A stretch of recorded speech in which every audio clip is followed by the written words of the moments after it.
네, 여러분 안녕하십니까? 예, 김동엽입니다. 뉴스를 읽어주는 남자, 예, 김동엽. 주식 리뉴얼 방에서 뵙고요. 오늘은 뉴스 매매로 여러분과 함께 하겠습니다. 요즘 시장 참 너무 어렵죠. 예, 조금 올라가나 싶은데 그 다음날 바로 더 빠져버리는 장이 나오다 보니까 시장이 언제 바닥을 칠 것인가, 언제 과연 돌 것인가 하는 그 의문들이 좀 많이 나오는 장인데요. 제가 최근에 방송을 통해서 많이 접하고 있는 그런 얘기들과 함께 전해드리고 있는 그런 뉴스를 기반으로 해서 시장을 예측을 해보면 7월 13일 그 미국의 CPI가 발표될 것으로 보이는데요. 그때쯤 즈음해 가지고 지금 예상치보다는 낮은 CPI가 나왔을 때 진정으로 시장이 좀 안정을 되찾지 않을까 이렇게 생각이 들고, 며칠 남았습니다. 지금 한창 신용매물도 막 털리고 있는 입장이고, 개인들이 투자 심리가 불안하시니까 팔고 사고가 막 반복되고 있어요. 거의 8천억 팔기도 했다가 그 다음날 또 시장이 괜찮은 것 같으면 1조 가까이 사기도 하고, 이런 지금 투자 심리가 굉장히 어지러운 상황들이 계속되고 있는데, 이러면서 또 심약한 분들, 아니면 최근에 신용 관련해서 제도가 조금 완화가 됐습니다만, 신용 역시 마지막에 털리는 분들의 물량들이 소화가 돼야지만 올라갈 수 있다라는 그런 전망을 좀 하고 있으니까요. 그런 것까지 무관하신 분들은 최대한 버티셨으면 좋겠다 이런 생각을 전해드리면서, 7월 6일 지금 그동안 며칠 동안 모아본, 오늘까지 모아본 뉴스와 리포트를 몇 가지 소개해드리는 시간을 갖도록 하겠습니다. 제일 처음 소식은요. 최근에 이제 나토 회의를 통해서 윤석열 대통령이 이제 외교 무대 데뷔를 했고, 일부 폴란드라든가 체코 같은 데랑 MOU를 해가지고 방산 관련해서 아니면 원전 관련해서 의미 있는 성과가 좀 있었다 이런 얘기들이 일부 전해지고 있거든요. 네, 원전 수출 같은 데도 기대감이 생긴다. 그리고 폴란드 같은 데도 FA50이나 K2 같은 전차 같은 거 공급할 수도 있고, 체코랑 원전이나 방위산업, 수소까지 10개 이상의 MOU를 체결했다 이런 얘기들도 나와요. 반면에 유럽의회 상임위원회에서 텍소노미에 원전을 넣을 거냐 말 거냐에 있어서는 일단 좀 부결한 걸로 얘기가 나와서, 원전을 생각만큼 유럽 쪽에서 많이 지을 수 있을 거냐에 대해서는 약간 반신반의 되는 부분이고요. 원전이나 방산 쪽이 이 나토의 세일즈 외교 지나고 나서 엄청나게 이제 부각이 될 거다들 많이 생각을 하시는 것 같은데, 저는 생각이 좀 달라요. 원래 소수의견주의자이기도 하지만 한창 인기가 있던 거는 이 회의들이 일어나기 전 얘기고, 일단 갔다 오고 나면 사실 MOU가 어떤 강제적인 조항들이 있는 것이 아니고, 한 나라당 나라가 방산과 아니면 원전과 관련해서 어떤 협력을 하거나 구체적인 것들을 더 이어가 보자라고 얘기를 해도 굉장히 시간이 걸리는 얘기거든요. 그러니까 오히려 이벤트 소멸의 효과라고 생각을 하시고, 원전 쪽과 이런 쪽이 계속 정책적으로 추진은 되겠지만 일시적인 단기 피크는 오히려 지났다 이렇게 보시고 약간 보수적으로 보시는 관점이 맞지 않나 이렇게 생각을 드려봅니다. 그리고 두 번째 뉴스로, 미국이 9월을 기점으로 해서 연말까지 올해 낙폭을 만회할 거다 이런 반가운 소식이 있어요. 예, 상반기에 미국도 많이 빠졌는데 하반기에 9월 달 지나서 낙폭이 만회될 거다 이러면 얼마나 반갑습니까? 신흥국 시장도 같이 조금 동반해서 오르는 모양이 나오지 않을까 싶기도 하고, 무엇보다도 월스트리트 저널 같은 데서 상품 가격이 최근에 일제히 하락하고 있다. 오늘 같은 경우도 간밤에 유럽 유가 관련된 거지 8%에서 10%씩 빠지고 이랬거든요. 물론 가장 큰 문제점은 인제 인플레를 따지는 것이 아니라 경기 위축이나 리세션이 걱정된다라고 얘기를 하고 있습니다만, 사실 그 정도까지 인제 몰아가느냐 아니면 그동안 심했던 인플레가 많이 꺾이는 거야라는 쪽에서 해석을 해 주냐 의미거든요. 5월 말에서 6월 초까지 급등을 했던 유가라든가 밀 가격, 콩 가격, 옥수수 이런 것들이 전부 6월 초를 기점으로 해서 좀 많이 빠졌어요. 많이 빠지고 있습니다. 오늘도 뭐 계속 빠지고 있고, 이게 결국은 경기 위축이라든가 경기 뭐 침체 이런 쪽으로 해석을 하고 있기 때문에 시장도 또 역시 불편함을 느끼지만, 어찌됐든 인플레가 꺾여야 그 다음 순서가 있다라는 걸 또 전제로 봤을 때는, 이렇게 낙폭 있게 꺾이는 걸 어느 순간 시장이 아, 인플레가 안정됐어, 이렇게 느끼게 되면 연준에서 FOMC를 통해서 금리를 세게 올리고 있는 자이언트 스텝도 하반기 한 9월이나 10월 달 넘어가서는 베이비 스텝으로 바뀔 수도 있거든요. 요새 심지어는 연말쯤 되면은 경기 위축이 우려돼서 금리를 내릴지도 모른다는 얘기까지도 나오고 있기 때문에, 얼마나 이제 줄타기를 잘 하느냐의 관점이 앞으로의 이제 체크 포인트가 될 것 같습니다. 아, 그리고 예, 요즘 뭐 엄청 더우시죠? 예, 지금 장마 시즌이라고 얘기가 나옵니다만, 폭염 관련해서는 예년보다 거의 한 보름 정도 빠르게 경계 경보가 발생을 하고 있습니다. 일본도 마찬가지고요. 일본도 지금 너무 더워서 뭐 이미 얘네들 한 달 전부터 국민들한테 전력에 대해서 좀 아껴 써라고 이런 캠페인도 한다고 얘기가 나오고 있고, 뭐 유럽이나 뭐 전통적으로 더웠던 아프리카나 미국 같은 데도 지금 더위가 장난이 아니라고 하는데요.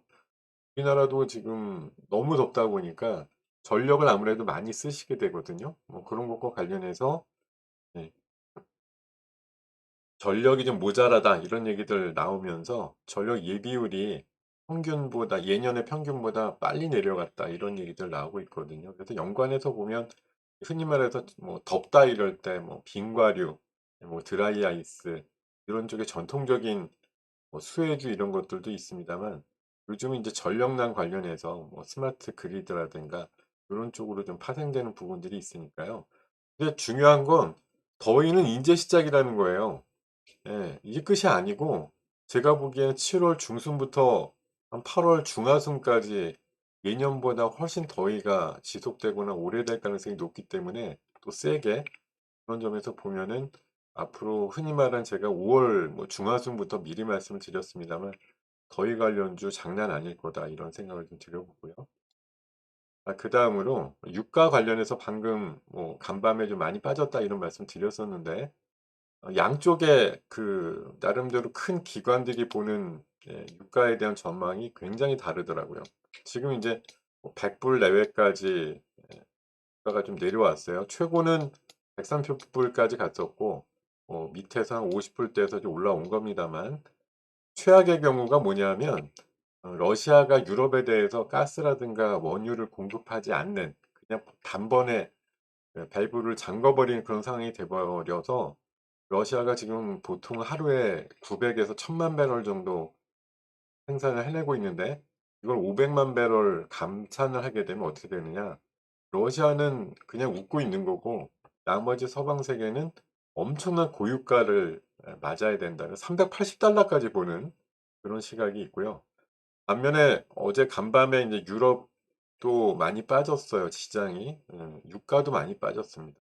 100달러 선 정도에서 뭐 현선물 가격이 형성되고 있는데, CT 같은 그룹에서는 네, 65달러까지 빠질 수 있다. 이거는 이제 조금 더 이제 먼 미래로 경기 위축이 왔을 때 그만큼 기름을 덜 쓴다라는 가정하에 이렇게까지 빠질 수 있다고 예상을 하고 있습니다. 그래서 제가 예년에도 보면은 항상 유가가 큰 위아래 변동성을 가질 때 굉장히 위로 지르는 쪽이 있는가 하면 380달러, 사실 전 세계에서 누구도 경험해 보지 못한 유가거든요. 요렇게 보는 분들도 있고, 아니면 지금의 유가가 너무 비싸니까 빠진다라고 보는 쪽이 있는데, 제가 봐선 이렇게 양쪽으로 힘겨루기가 세게 일어나면 100불 정도 내외에서 위아래 등락이 있지 않을까 이런 생각이에요. 플러스 마이너스 한 10포인트 정도 내외, 90에서 한 110불 왔다 갔다 하는 정도, 그 정도의 상황들이 이어지지 않겠는가 싶고, 이제 지금 러시아 뭐 푸틴 입장에서는 유가가 내려가는 거 좋아하겠어요? 아니면 사우디 같은 오페크도 마찬가지죠.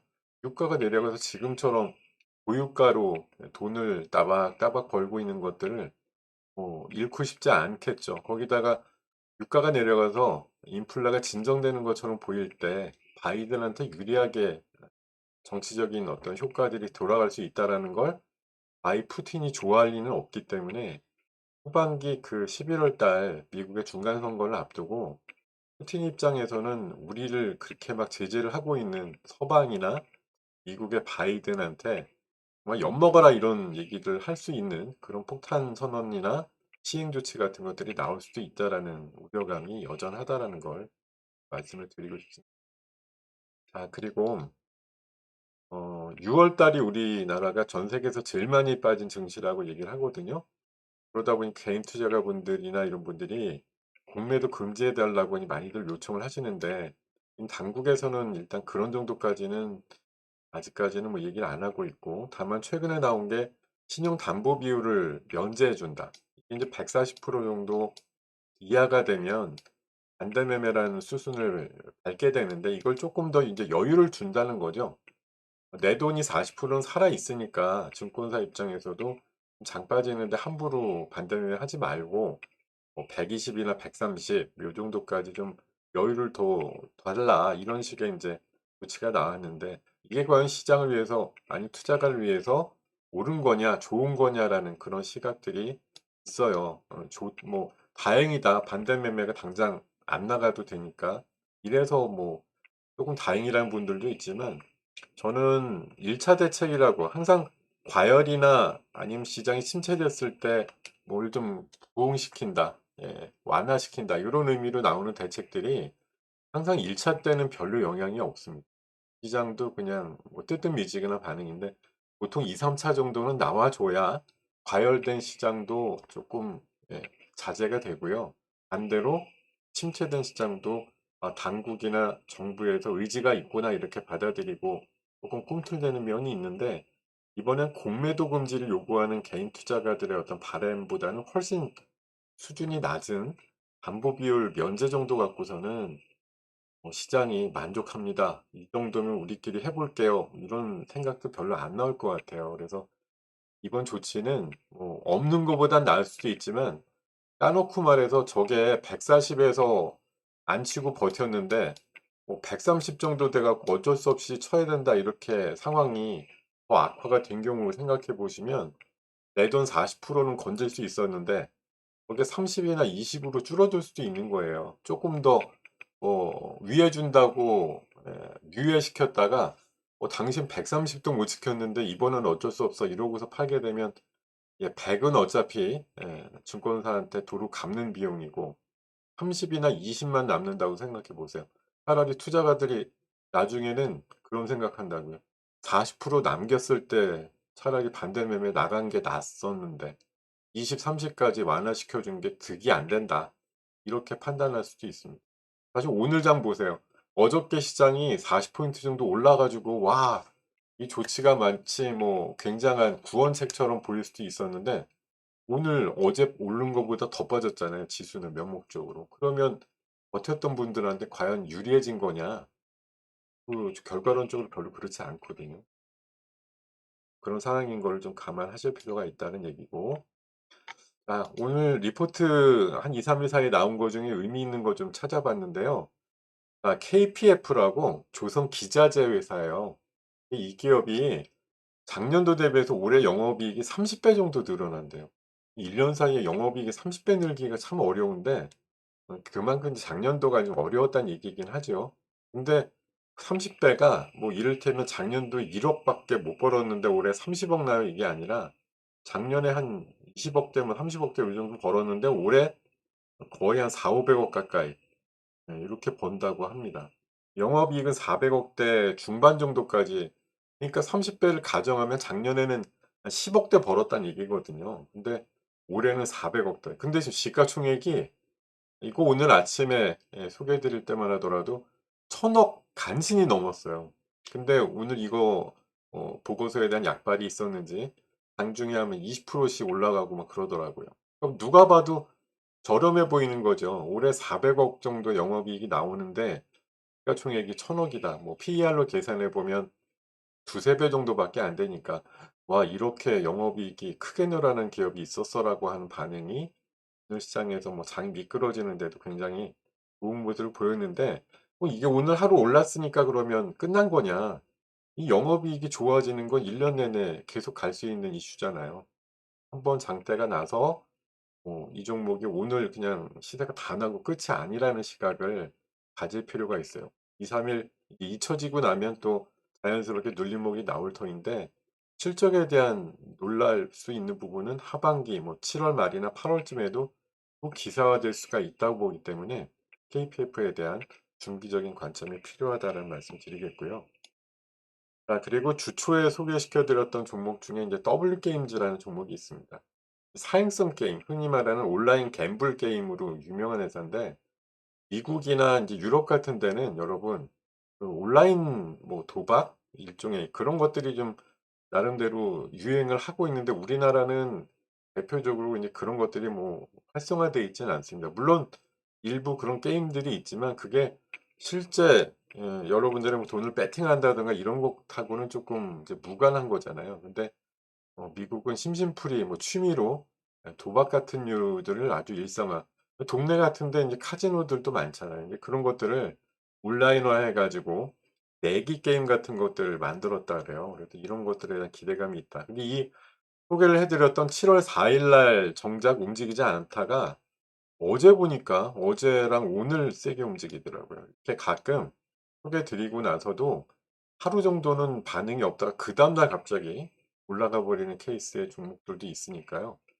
제가 앞으로도 종목들 관련된 리포트를 자주 소개를 드리겠습니다만, 요렇게 차분하게 움직이는, 당일이나 하루 이틀 좀 잠잠하다가도 나중에 생각해 보니까 정말 대단한데, 이런 그렇게 반응 나오는 것들이 있다라는 걸 꼭 기억을 하실 필요가 있다.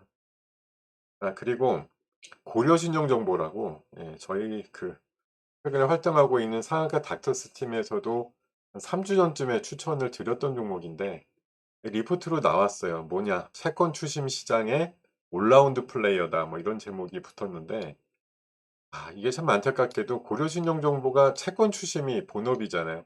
말 그대로 대출해 가지고 돈을 못 갚는 사람들한테 "돈 좀 갚아라." 이런 식으로 사실 약간 강압적으로 돈을 채권 추심을 해 가지고 받아내는 그런 일들을 하는 회사거든요. 그래서 이게 좋을 수도 있고 이 회사들한테. 근데 지금 이게 장이 빠져서 반대 매매를 나가거나 신용 같은 것들을 쓰시거나 스탁론을 쓰셨던 분들 중에 이게 어려움이 처하신 분들한테 참 이중의 압박이지만 "돈 빌려간 거 갚으세요." 이런 식으로 요구할 수 있는 거리들이 많아지는 상황이라는 거죠. 지금 대출이 연체되거나 아니면 최근에 금리가 올라가기 때문에 원금과 대출을 갚는 데 어려움을 겪는 분들이 나날이 늘어나고 있음을 감안해 보면, 이런 약간 죄악죽 비슷한, 남들이 고통받을 때 올라가는 그런 종목들이 아이러니하게도 요새는 시장이 좋을 때는 안 움직여요. 근데 시장이 안 좋아지면 이런 종목들이 활개를 친다는 거죠. 이런 좀 상관관계를 기억을 하시면 좋겠다, 이런 생각이고요. 그다음으로 최근에 셀트리온 헬스케어를 비롯해서 셀트리온 종목들이 바닥에서 아주 안정적으로 움직입니다. 최근에 코로나 관련된 흡입형 치료제 관련해서도 연구를 멈춘다, 이런 얘기들도 있었는데 인제 본업에 충실하겠다는 얘기예요. 바이오 시밀러 쪽으로 원래 하던 대로 충실히 한다라는 걸 시장에서 좀 받아들여 주는 것 같아서 좋은데, 그것과 함께 좀 관심을 가지는 게, 우리도 그렇지만 세계적으로 이제 치매 인구들이 워낙 많이 늘어나고 있기 때문에 치매 걸린 분들은 사실 인제 기억이 깜빡깜빡하니까 약으로 치매를 완전히 치료하는 건 없지만 더 이상 악화되지 않게 하기 위해서라도 약을 계속 복용을 하는데, 말 그대로 진짜 옆에서 누가 도와주면 모르겠지만 치매 환자분들이 스스로 약을 먹어야 된다고 했을 때 기억을 과연 잘 할 거냐에 대해서 좀 의문이 있잖아요. 그죠? 그래서 경구용보다, 먹는 거보다는 이렇게 등 같은 데나 이렇게 뭐 손이 좀 안 닿는 쪽에다가 패치형, 반창고 형태로 그렇게 붙이는 형태의 제형의 치료제 내지는 보완제, 이런 것들이 좀 나왔으면 하는 수요들이 있는데, 도네페질이라고 하는 물질을 기반으로 해서 패치제를 아이큐어에서 한 몇 년 전부터 개발을 했거든요. 근데 셀트리온하고 같이 해 가지고 개발을 완성을 했고 우리나라 임상은 잘 통과가 됐고 그래서 하반기부터는 셀트리온 영업망을 통해서 어 시장에 풀린다 이렇게 얘기가 나오고 있고요.